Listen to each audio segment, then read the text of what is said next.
Hello students, how are you doing? I am your instructor Dr. Shelta Sharma, Assistant Professor from Indian Institute of Tourism and Travel Management. Welcome back to the course on Destination Management. We bring this course to you as a part of e-Pathshala initiative of the Ministry of Human Resource Development, Government of India to make postgraduate education accessible to all.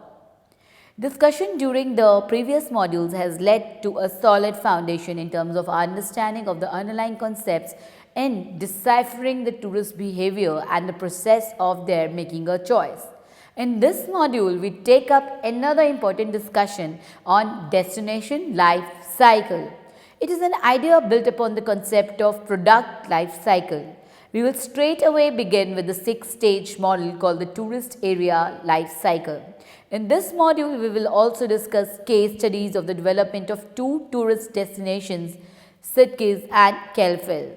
An important discussion that merits attention is the impact of life cycle on the quality of life at the destination. This will be the last part of our discussion in this module.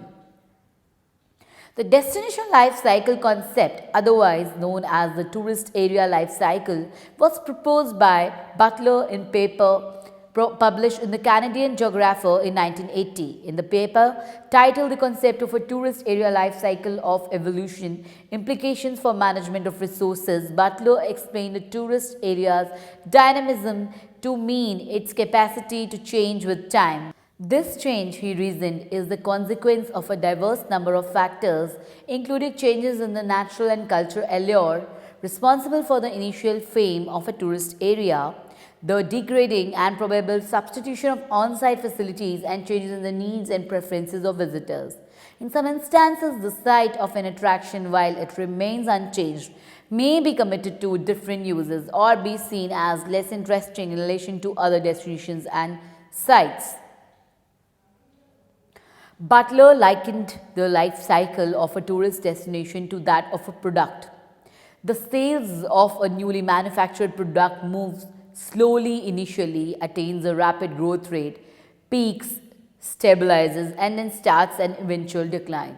Illustrated this way, the pattern shows a basic S-curve or asymptotic curve. A tourist destination gets a trickle of visitors at first because of poor facilities, inadequate infrastructures, and insufficient knowledge of the site's potential.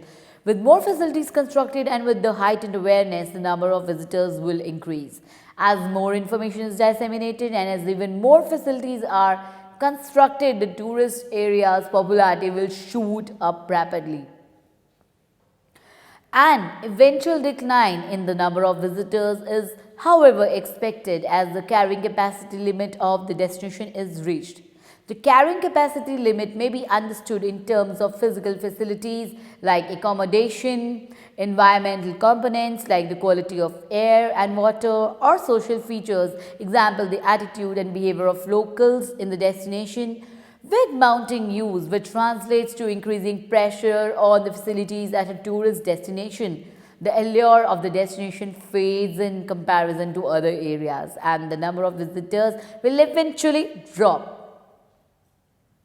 Butler delved into studies on the characteristics of tourists to offer support to his life cycle model.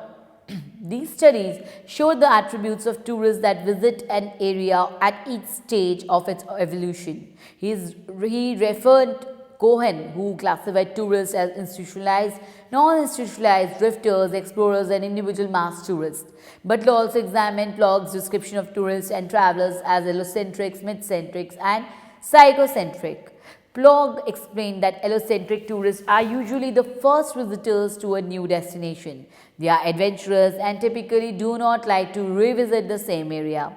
Allocentric tourists are followed closely by the mid-centrics as an area becomes more popular. The last set of tourists are the psychocentrics, which visit an area after it might have lost its popularity. Butler's work served as an originator of discourses about the potential of tourist destinations and possible ways to sustain this potential. Butler noted that there is a capacity limit to tourist destinations and that care should be taken so that this limit isn't exceeded. He pointed out that every tourist site had a tendency to self-destruct if not properly managed. Butler's life cycle model highlights and explains 6 possible stages toward tourist destinations life cycle. The 6th stage in his model, however, has 2 probable scenarios attached to it. All 6 stages are looked into next. Have a look at your graph on your screen. First is the exploration stage. In this stage, the tourist area sees a small number of visitors, making arrangements for them and not sticking to a regular schedule. Some of the tourists might be non-local visitors who have been drawn to the destination by its unique features. These tourists are likely to use local facilities and to have a high level of interaction with locals. This is because at this time, the tourism area wouldn't have specific facilities to cater to the needs of visitors. Tourism would have a relatively insignificant effect on the economic and social atmosphere of the area. As the number of visitors increase and as their visitations take on more regularity, local residents will begin to see the potentials of the area and then progress to stage 2, which is the involvement stage. The exploration stage is characterized by a small number of tourist, blog, allocentric and Cohen explorers who have been attracted to the area by its unique and considerably different natural and cultural features. Second is the involvement stage. In this stage, local residents will start to offer services meant mainly for visitors. There will still be high levels of interactions between local residents and visitors. Expectations at this stage of the life cycle include advertisements to get the attention of visitors. An initial primary market area for tourists can be established at this stage. A tourism season will probably surface and local residents can be expected to make changes in their patterns of their social lives to suit the season. Sustained pressure on the government to provide organized transport systems and other infrastructures for tourists. Third stage is the development stage. In this development stage, a well-structured tourist market area is easily recognized. This is due in part to intensified advertising on the part of locals in the visitor generating sites. With the advancement in this stage, the involvement of locals and their role in controlling and developing will diminish. Large, modern and more elaborate structures constructed by external interests will replace former facilities provided by indigenous residents. Furthermore, the cultural and natural appeal of the destination will be enhanced and specifically marketed for tourism. There will be observable changes in the tourism area's appearance and local residents might not agree with some of these changes. Some other reflections of the development stage include more involvement, both regional and national, from the government in the provision of structures and facilities for visitors. Local residents might not necessarily welcome this involvement. At the peak of tourist seasons, the number of visitors should be expected to equal or even surpass that of indigenous population at the destination. Tourists at this stage are also likely to be the institutionalized tourists identified by Cohen or Plog's mid-centrics. Fourth stage is the consolidation stage. As a tourist destination progresses to the consolidation stage, the increase in the proportion of tourists is expected to stall and then start to decline, although the total number of tourists at the site will still rise and their numbers will still likely to be more than that of the local population. Efforts will be made through promotion and advertisement to prolong the duration of the tourist season. Big franchises and brands in the tourism industry will be by now have business at the destination. Very few changes, if any at all, will be made. The large size of the visitor population and the structures and services offered to them will prompt dissension and discontent amongst some of the local population, especially those who are not directly involved with the tourists. Restrictions might then be placed on the activities of these ones. At the consolidation stage, tourist destinations are also expected to now have well-structured commercial centers, quarters and former facilities may now have been as below average and undesirable. Next, a destination arrives to the stagnation stage. As the tourist destination progresses to this fifth stage of the life cycle, the number of visitors will have peaked. The carrying capacity limit will have been reached and or exceeded with implications for the social, environmental and economic situation of the tourist destination. The area's well established and well known public image will no longer be as desirable as it was before. The tourist area will start to lean heavily on conventions and repeat visitations from past tourists. The facilities provided to serve visitors will become surplus and efforts will be concentrated towards retaining past levels of tourist visitations. Man-made facilities are likely to have replaced the original cultural and natural attractions of the tourist site. Development, if it happens at all, will occur at the outskirts of the tourist destination, and on-site facilities are likely to undergo regular changes in their own ownership. The majority of visitations to the area at this stage will be the psychocentrics identified by Plog or the mass tourists described by Cohen. The sixth stage of Butler's tourist life cycle presents two probable scenarios: decline or rejuvenation. Butler offered 5 possibilities that fit between the decline and rejuvenation options. These are: successful restructuring leads to revitalization and subsequent growth of the tourism business. Some changes to the capacity limits of the destinations lead to moderate growth of tourism business.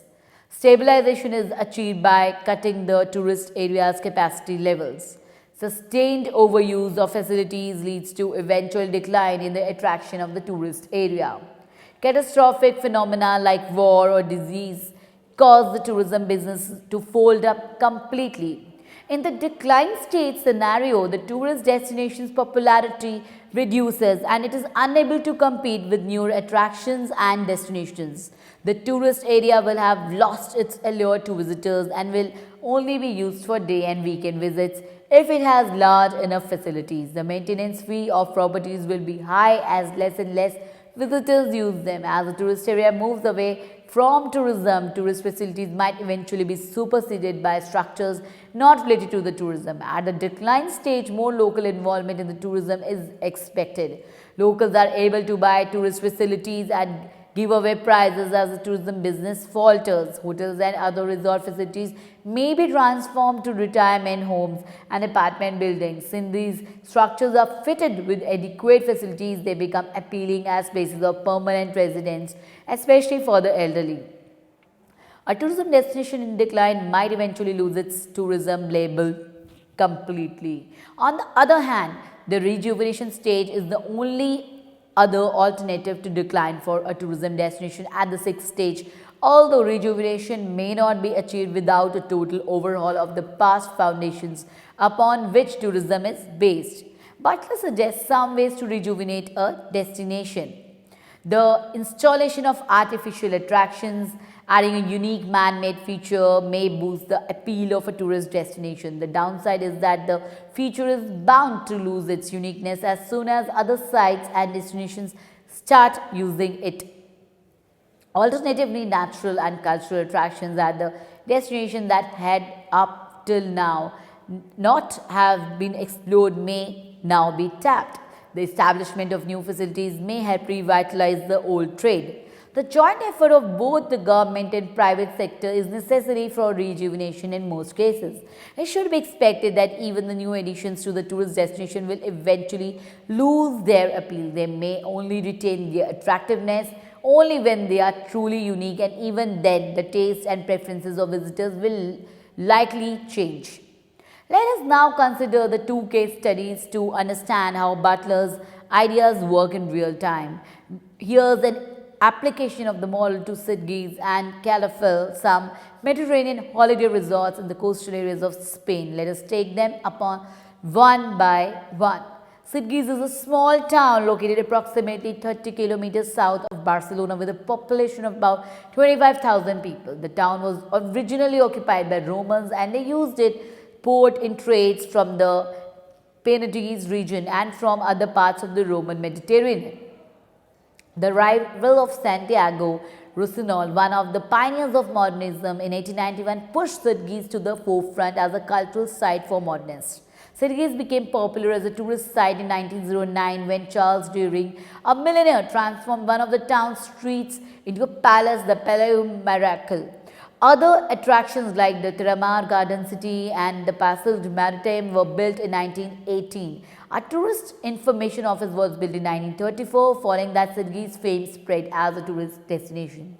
Sirgi's exploration stage. Sirgis was first discovered and explored by people from Barcelona. The town later began to draw the attention of famous intellectuals and artists.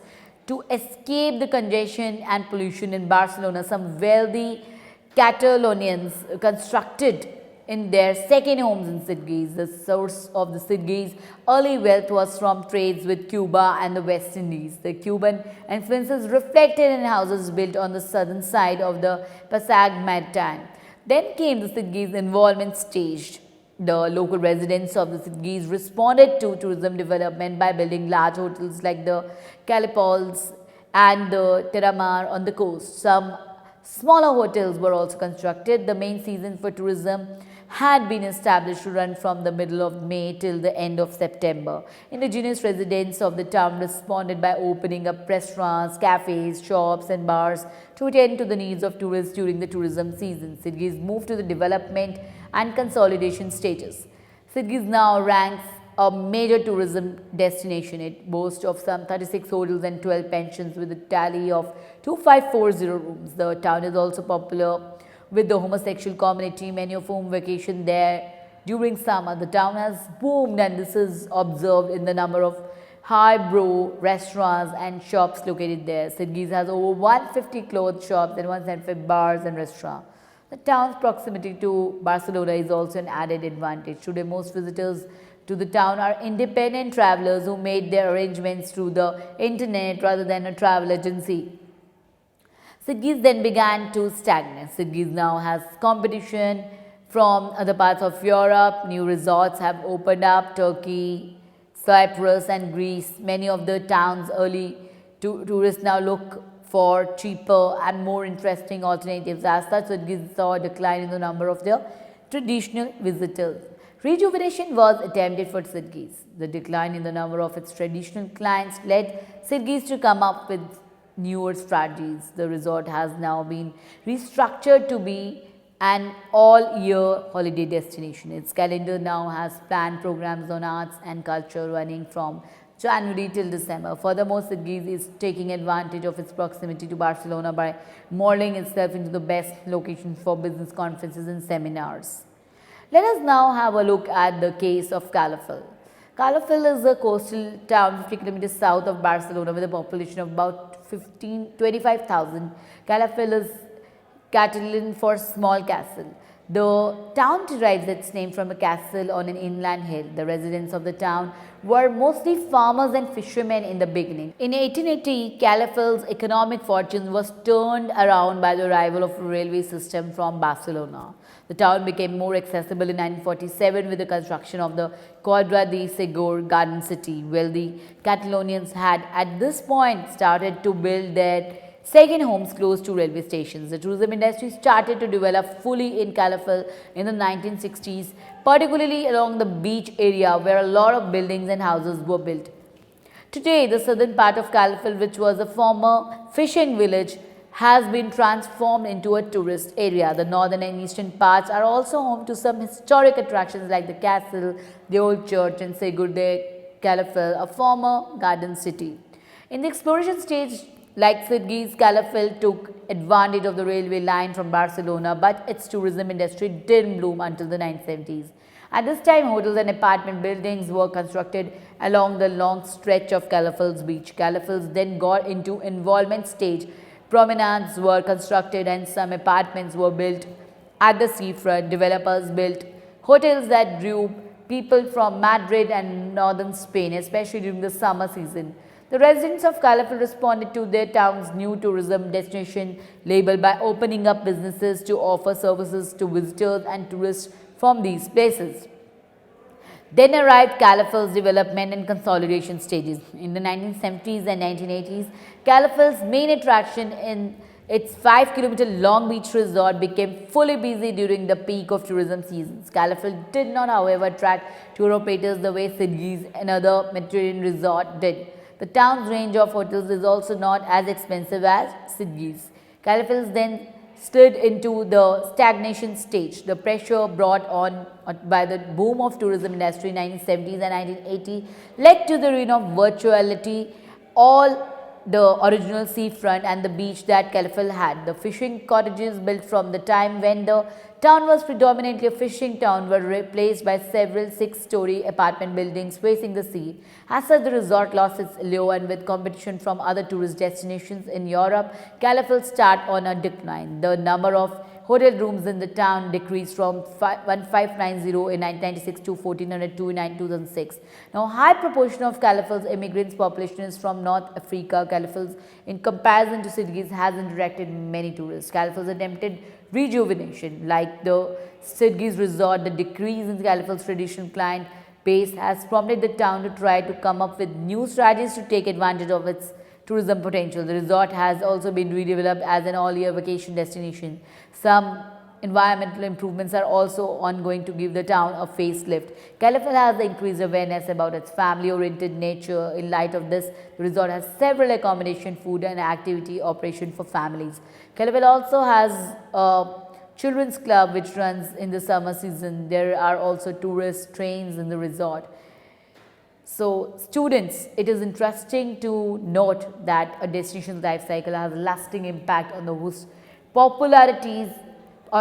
population's quality of life. The impact of tourism development can be felt mainly across three spheres, which are the social, economic and environmental areas. How widely the effects of the tourism development are felt in these impact areas will vary as the tourism destination evolves.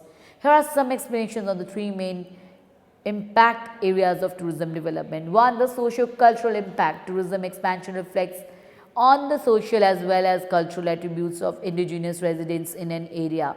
Their attitudes, beliefs and virtues are all linked to tourism development. There can either be negative or positive impacts socio-culturally. On the positive side, for instance, tourism can lead to better community services in terms of the establishment of cultural and recreation centers. Tourism can also serve to encourage cultural exchanges and exhibitions. All these have a bearing on the physical and emotional states of residents in a tourist area. Conversely, the impact of tourism might also be adverse. Incidences of crime, gambling and overcrowding of public facilities are some of the negative effects of tourism which may undermine the quality of life at a destination's community. Next are the economic impacts. The most recognizable impact of tourism development is the economic benefits for the destination area. These might be in the form of increased employment rates, increased income, higher tax revenues, increased public funding and an amplified tax base for the government of the destination community. All these are indicators of the quality of life of the destination area. Some macro indicators or outcome indicators are also linked directly to the quality of life of residents. These include changes in the rate of unemployment, population of unskilled workers, level of literacy, total household income, price of goods and services, consumer cost of living indices and others. These economic benefits reflect on the economic and material welfare of the destination area. Tourism development can, however, also come with some negative economic impacts. For example, the destination's community cost of living might shoot up because of increase in the prices of goods and services might. Overall, the impact of tourism development is felt more positively on the quality of life. Third are the environmental impacts. The expansion of tourism activities might lead to severe environmental damage. The tourist area's destination is oftentimes developed to suit the needs and preferences of visitors without due consideration to the damages being done to the environment. Air pollution, CO emissions from automobiles, water pollution as a result of improper waste management, destruction of flora, plants, destruction of fauna, that is wildlife through hunting and deforestation are some of the negative impacts of tourism development on the destination community. These environmental impacts are not, however, all negative. There are some positive impacts to tourism development. For instance, can help enhance the community's appearance through the increased construction of parks and recreation facilities, and it can also lead to the improvement of public infrastructures. The challenge is to try to minimize the adverse effects of tourism while enhancing its positive impact by proper management of resources and improve the quality of life for both tourists and residents in a destination community.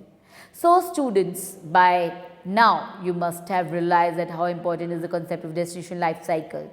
Different interventions are required to see a destination through a particular stage. Butler spoke of the hypothetical nature of the model and noted that the experience of the life cycle of a particular tourist destination may not be as clear cut as others. Some applications of the model have found that the exploration stage and the involvement stage might not be so significant if they are at all. The case of an instant resort reinforces this conclusion. Butler explained that in this case it might be that the later stages of the cycle are more significant. Butler's model contests the position that tourist areas, because of their unceasing potential for growth, do not have lifespans. By giving some examples of some relatively aged tourist destinations, Butler showed that the appeal and attractiveness of a destination might fade when its carrying capacity limit are reached. Increased pressure on facilities and non-replacement of degraded parts will eventually result in a decline in the number of visitors to a particular tourist destination.